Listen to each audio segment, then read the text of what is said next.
It's the Brad and John Show. It is the Brad and John Show. Today's date is July 15th. It happens to be a Tuesday.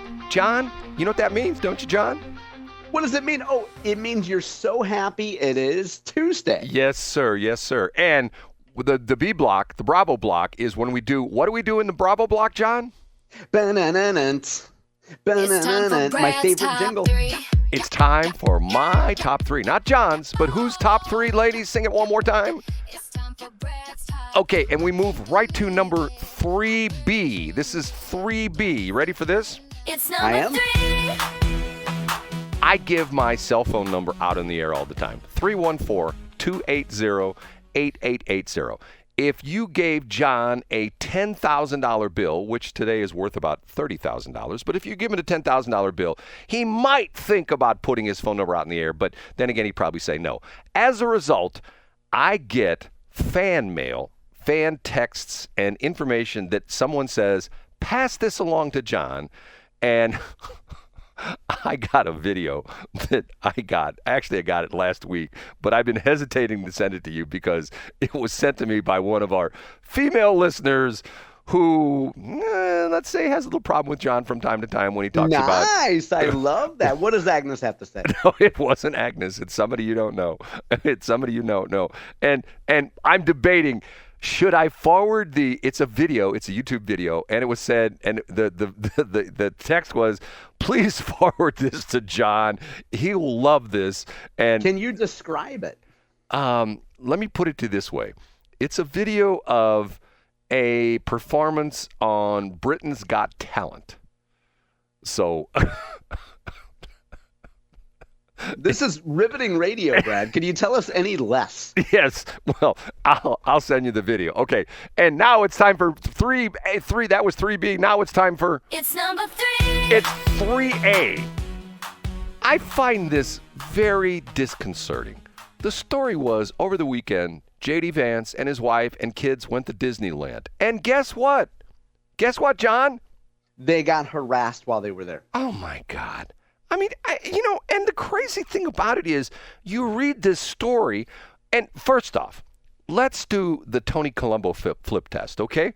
When Barack Obama went places with his two darling young girls, did anybody boo them or harass them or say things in the media about, it's terrible, they're, and matter of fact, did they ever once say, and matter of fact, here's a quote from one of the people, they're saying the reason they were booed was because they wanted to make sure that J.D. Vance's kids knew he was a piece of S.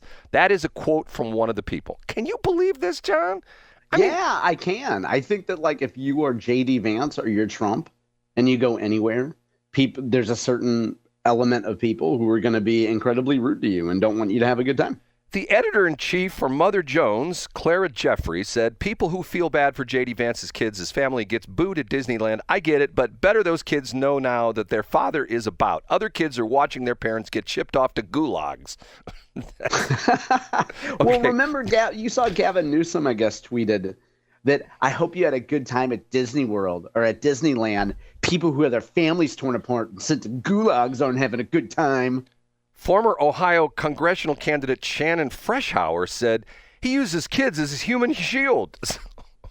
Oh, good grief. Yes.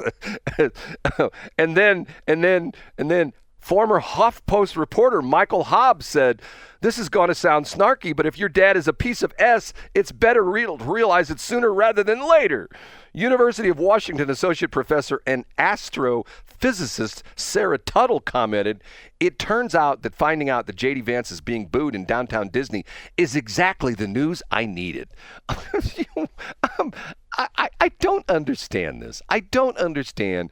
Once again, there are people, like, for example, if Gary Duncan from KFUO had his family at Six Flags, I wouldn't stand inside like, hey, you're the guy that's screwing up my radio station. It's Gary Duncan. He's a piece of S. I would say, hey, Gary, how you doing? Kids looking good? Wife's looking good? See you later. Bye. You know what I'm saying? John's not going to comment on that. Yeah, right? I get exactly what you're saying. But you also, are you there, Brad? Yeah, go ahead. Yeah, I get exactly what you're saying. It's just the classlessness of some people, and you see it all the time on social media, but sometimes you do see it in person, and it's classless. Author Elon Green wrote, also, unless those kids have burner accounts on Blue Sky, hearing ordinary people boo is literally the only way they will know he's a piece of S. I mean, What a rationalization there. I mean, this is, let's strip away the fact that he's the vice president of the United States. And what's sort of interesting about this is you would think these super lefties would be happy because he's married to a non-white woman, right? Isn't she technically brown? Yeah. So, I mean, but that's ever more reason to dislike him because he actually practices diversity in his personal life, for sure. But they're going to hate him because he's associated with Trump. I don't get it. Okay, we'll move on. It's time for, guess what? It's time for, John? What's that? It's time for Brad's number 2. It's my number 2. We have to say twice. It's time for Brad's number 2. Tim Fitch. You know who Tim Fitch is, right? Yeah, he was formerly the St. Louis County Police Chief, correct? Yes, for a long time. And matter of fact, here once again, when I did research on him yesterday, I forgot about this. He sued St. Louis County, and he sued them successfully because, you know why, John? Do you remember this crazy story? Was it for discrimination? It was some kind of a payout, right? Well, because once he got into the county council, county executive Page said he forfeited his county police pension. So Oh, yeah, that's right. I'm going like, okay, can you be any more petty than that? And so what ultimately happened, Fitch had to hire an attorney. He won the case, and he got over $600,000, including $150,000 in legal fees that the county had to reimburse, not to mention the fact that the county had to hire their own outside legal counsel to fight off Tim Fitch, which cost, depending upon which estimate you say, between $125,000 and $175,000. So in other words, good old Sam Page threw $300,000 plus into the wind to let it just dissipate when he just could have said, hey, Tim, thanks for your job for 30 years as being the police chief of St. Charles or St. Louis County. Your pension, we're happy to pay your pension out. But no, he's got to say, well, since he's a Republican and he's on the county council, we're not going to give him his pension, right? You know. Yeah, but regardless, though, he was able to be petty and get a law firm. Yes, exactly. So it was a double win. So that was the preface to what I was talking about. He was on the Mark Reardon Show. And by the way, I do have to say this. If you're a person that is of the religious faith, say some nice prayers for Mark Reardon, because the reason he hasn't been on the air for like a week and a half, 2 weeks is he's got some health issues. So say some nice prayers for Mark Reardon. Okay. He said something that I thought to myself, duh. He's talking about the problem with the city police, that they're understaffed. And you know what he said, which I thought to myself, it's sometimes you see things in front of you that all of a sudden you open your eyes and you go, holy cow, why didn't I think of that? You know what I'm saying? Yeah, what did he say?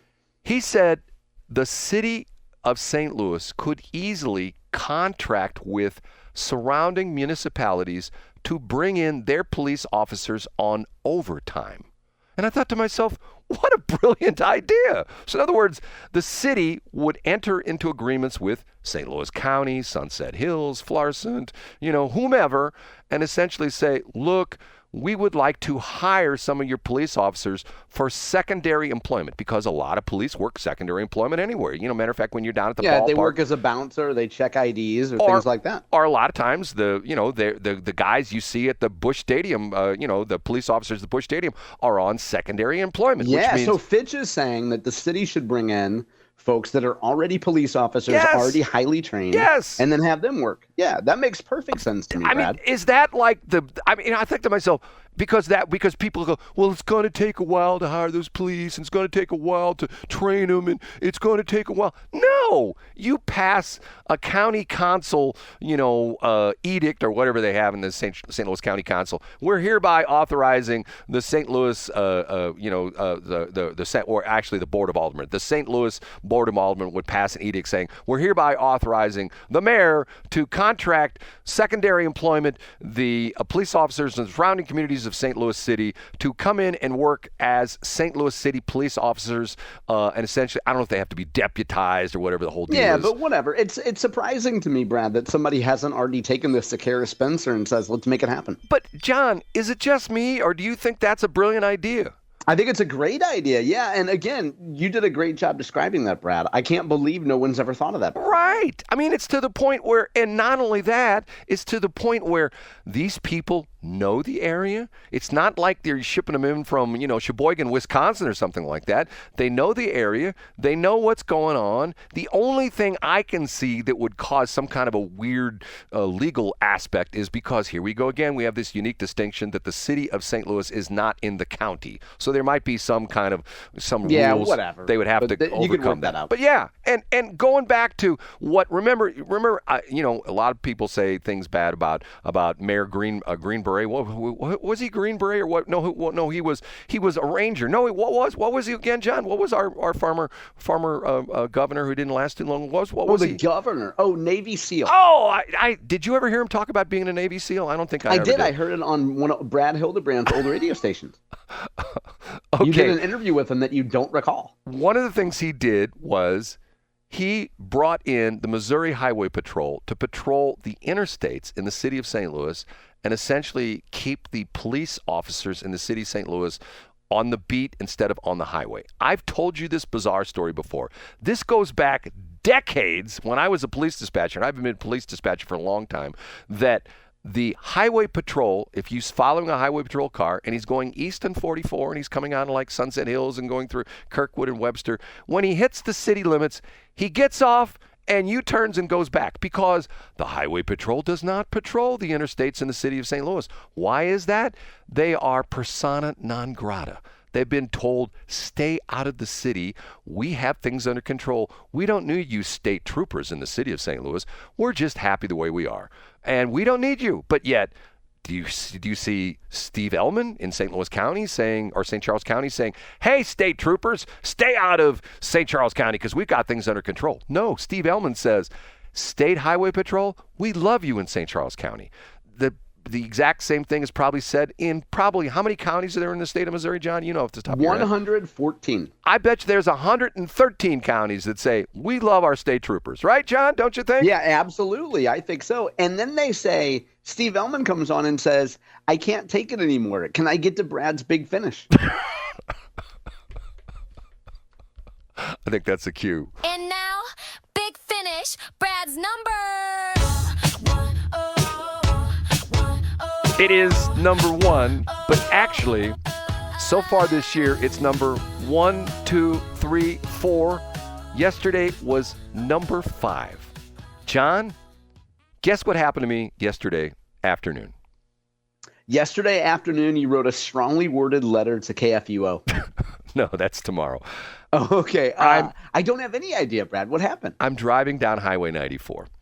Did you pick up your phone and make an unnecessary call? No, I'm driving down Highway 94 to the KSOQ transmitter site. I go through Defiance. I look in my rearview mirror, and I have a police officer on my tail. I drive along the Matson Flats. I look in my rearview mirror, and I have a police officer who's maybe, and I'd be honest with you, I forgot. This is a true story. Shelly called me, and I'm on the phone, and I forgot I had a police officer sitting on my bumper, literally on my bumper, and I'm doing like 68 miles an hour, and the speed limit's 55. And I go, oh, crap, I'm going to get a ticket. The police officer followed me up through, past the entrance to Klondike Park, up Klondike Hill, past Montel Winery, almost through Augusta, and right as I passed in front of the Augusta Volunteer Fire Department, the lights and siren came on. And I got pulled over into the Augusta Volunteer Fire Department. So I'm thinking I'm thinking back to my son teaching me, okay, engine off, keys on the dashboard, hands on the steering wheel. I have my piece at my 3 o'clock. I inform them I'm armed. I'm carrying my weapon at 3 o'clock. Hands on the dashboard. I sit there. 5 minutes later, a very nice police woman comes up to my window. And matter of fact, I read on her uniform, actually on a plate carrier, it said T. Hicks. T. Hicks said to me, "Good afternoon." And I said, "Afternoon, officer." and she says to me, explain the license plate. Oh, Brad. Here we And what'd go. you say? Did you say that you're a quirky man that owns a radio station or two? Or Okay. three? No, here's the funny part. And I'm not going to give you what the letter is, but I have 4 personalized license plates. 3 of them have the same repeating letter. One of them has it 4 times. One of them has them 5 times. One of them has them 6 times. And she said the reason she was writing my bumper because of the fact that she kept putting in my license plate into her computer as she's driving along, and she kept getting weird things coming back at her, which I'm thinking about, it's Brad, only weird stuff comes Yeah, back from weird Brad. stuff Right, would happen. Weird stuff. And what causes so many entries into their system, Brad? What causes so many interest in their system? Well, she admitted to me that she was putting in she was putting it in as a number and not a letter. And maybe that'll get some people some cue to what I'm talking about. And as we're talking, the dispatcher comes over her handy talker, her radio, and essentially says, well, I ran it 3 different ways. And she gives all 3 of the derivations of my license plate. And I said to her, all 3 of those are mine. And she looks at me and she goes, you have all 3 of those? I go, yes, I have all 3 of those. And so she calls back on the 2-way and says, what's the license of this car? And the bizarre thing is, according to the state of Missouri, they've got it mixed up that the license plate that should be on that car is on another car. And she essentially says to me, hey, don't worry about it. And she says she didn't even run my driver's license. Apparently, she already knew what that. And she let me go, and I took off. So, Officer T. Hicks, you were very nice. And I even said to her, I said, was I a good traffic stop? And she says, you did it exactly the way it's supposed to be done. So There you go, Brad. Credit to your son for that, right? Yes, and if you don't know the story, my son, who used to work for, he worked for a guy who was a police officer who ran the concealed carry training, and he also did advanced firearms training and whole bit like that. And one of the things they taught them in concealed carry training was the perfect traffic stop. And it's not, hey, buddy, why are you pulling me over? You butthead, I don't like police. It's not that. You turn the engine off, you put the keys in the dashboard, you put your hands 10 and 2 in the steering wheel, you look straight ahead, and when the officer addresses you, you address them nicely, you give them great eye contact, you have nothing to hide, you inform them if you're carrying your weapon exactly where your weapon's at, in clock position. If it's on your right hip, you say it's at 3 o'clock.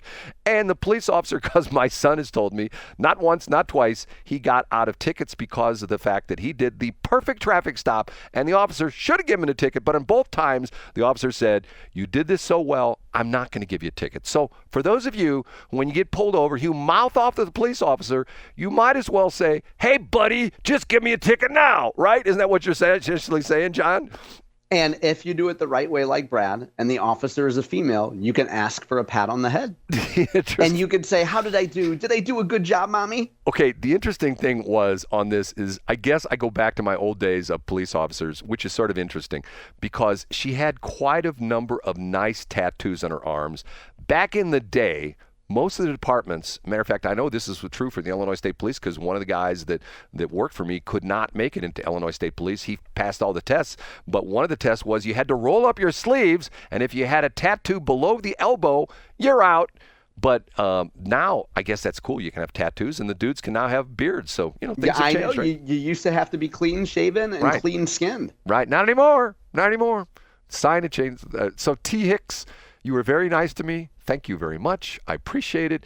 And I support the police, except for when they do give me a ticket. But that hasn't happened in years and years and years and years and years. And the last one I think I got was 26 and a 20. So give you an idea of the speed demon I am. Okay, John, it's time for segment 3, block 3. You ready for that? I can't wait. It's coming up.